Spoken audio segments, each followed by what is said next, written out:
Ազատություն։ Պարոն Մամիջանյան, տարածաշրջանային իրավիճակի հետ կապված Երևանից Իրան-Ադրբեջան, Իրան եւ Ադրբեջանի միջև է նաեւ լարվածությունը, ես ուզում եմ հարցնել քաղաքացիական պայմանագրից հայտարարեցին, որ ամեն դեպքում անկախ այս տարածաշրջանային լարվածությունից Հայաստանը բոլոր խնդիրները հասցեագրում է եւ բոլոր ռիսկերը կառավարելի են։ Դուք հետևում եք, կարծում եմ հետևում եք Հայաստանի գործողություններին այս առումով եւ ինչպես է գնահատում են անվտանգային միջավայրը, որ այս բան կա Հայաստանի շուրջ եւ ինչ է կարծում բավարար ջանքեր է գործադրում այս բային կառավարությունը այդ ռիսկերը կառավարելու առումով։ Լավ, այս արձագանքեք։ Ներողություն խնդրում, որ ջանքերը անվտանգության խորհրդի նիստ հավաքելը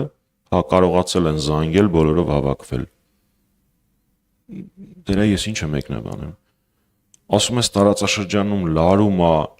խնդիրներ կան, մի քանի երկրների նկատմամբ իրականացվել են այս կամ այն ծավալի գործողություններ, ասում եմ ես մի տարուց ավել առաջ դրա հետ կապված հանձնաժողով էի սարքել։ Այս լուրջ Փաշինյանի պատասխանն է, ես կատակ չեմ անում։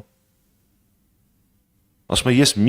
մի տարուց ավել առաջ սրա հետ կապված հանձնաժողով էի սարքել։ Ախր հնարավոր չի լուրջ մեկնաբանել դա, ես դրա ինչի լուրջ մեկնաբանեմ։ Բրկվեցինք, всё, հանձնաժողով է սարքել։ Այնպես որ գործողություն չկա, որ ես այդ գործողությունը մեկնաբանեմ կամ չմեկնաբանեմ։ Դա առաջին։ Երկրորդ, ես ոնց կարող եմ հիմնվել ԿՊ-ի ասացի վրա։ Ես ուզում եմ հիշեցնել, որ 44 օրյա պատերազմից մի քանի ամիս առաջ Լիլիթ Մակունսը, որ այն ժամանակ իշխող ֆրակցիայի ղեկավարն էր, հետո էլ Ամերիկայում դեսպանն էր, երաշխիքներ էր տալի, որ Թուրքիան չի ներգրավվելու Հայաստանի դեմ ռազմական գործողությունների։ Ես դրա ինչ մեկնաբանեմ։ Հա, որ սխալ դուրս գան այս ամեն ինչը, ինչպես սովորաբար, որ սխալ չէ, սուտ։ Հետո ասելու է լայնացավ իմ մտահորիզոնը։ Ուղղակի խնդիրը կայանում է նրանում, որ ինչքան Փաշինյանի մտահորիզոնը լայնանում է, այնքան Հայաստանը նեղանում է։ Այդ մեծ խնդրեմը կա։ Ուստի ես չեմ կարող մեկնաբանել այն փաստը, որ իրանք կարողացել են անվտանգության նիստ հավաքել Դիլիջանի եւ Էջմիածնի իրանք կուսակցական գործողումների արանքում եւ հիմա տեղի ունեցող ամբողջ աշխարհին մտահոգեցնող գործողությունների հետ կապված գեոպոլիտիկ ռահվիրա Նիկոլ Փաշինյանը մի տարուց ավել առաջ հանձնաժողով էր բաց։ Դե ինչը սրես մեկնաբանը։ Ինչ են արել, որ մի հատ մեկնաբանեմ։ Երբ որ կտեսնեմ թե կոնկրետ ինչ են արել, այդ ժամանակ կարողանամ մեկնաբանել։ Այս բային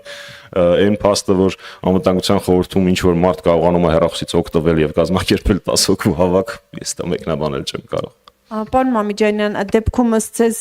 ինչ պետք է արվել, որ չի արվում։ Այդ արդեն շատ ավելի հետաքրքիր հարց է։ Ես ուզում եմ մի օրինակ բերել։ 2008 թվականին, երբ որ սկսվեցին ռազմական գործողություններ Ռուսաստանի եւ Վրաստանի միջև, այդ ժամանակ օլիմպիական խաղերի բացումն էր, եւ նախագահ Սարգսյանը Հայաստանում չէր։ Արտերկրից նախագահ Սարգսյանը կապ հաստատեց այն ժամանակվա Իրանի նախագահ Ահմադինեջադի հետ եւ որոշակի ծավալով, շատ մեծ ծավալով ստրատեգիական ապրանքների պաշար խնդրեց։ Մեջը մտնում էր, եթե չեմ սխալվում, դիզել վառելիք, ցորեն եւ եթե չեմ սխալվում բենզինային վառելիք, բայց դա կարևոր չէ, թվերը հրապարակած կան։ Իմիջիայլոց ես չգիտեմ այդ ռեզերվի հետ ինչա տեղի ունեցել համենայն դեպս մենք թողել ենք այդ ռեզերվը, չգիտեմ հիմա ինչ է կատարվել դրա հետ։ Վառ օրինակ թե ինչպես պետք է վարվել, երբ որ հայ-հայա տարածաշրջանը պայթելու է։ Անհրաժեշտ է իրականացնել որոշակի կանխարգելիչ գործողություններ։ Այլ ոչ թե ուրախ նստել ասել, գիտես ինչ ես խաղաղություն եմ բերել, մեզ ոչ մի բան չի կպնի։ Իսկ գագաթնակետը ես երբեք չէի մտածի, որ ինքը սրան կհասնի։ Արժեքառավարություն հարց ու պատասխանի ժամանակ, երբ որ անդադար թիրախավորվում էր իր կարկանդակ ուտելու փաստը, Փաշինյանը ասեց բառացիորեն հետևյալը. տեսակ, մենք կարկանդակ կերանք, Արաբական Միացյալ Էմիրությունների թագաժառանգը, ղեկավարը եւ այլն դա տեսան,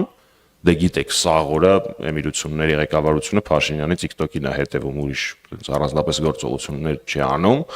եւ դրանից հետո իրանք գնացին եւ ցուցադրելու համար, որ Դուբայում ամեն ինչ անվտանգ է, մոլի ռեստորանում հաց կերան։ Այդ տենց աշխարհացունց տղա է, ինչի եք թերագնահատում իրան։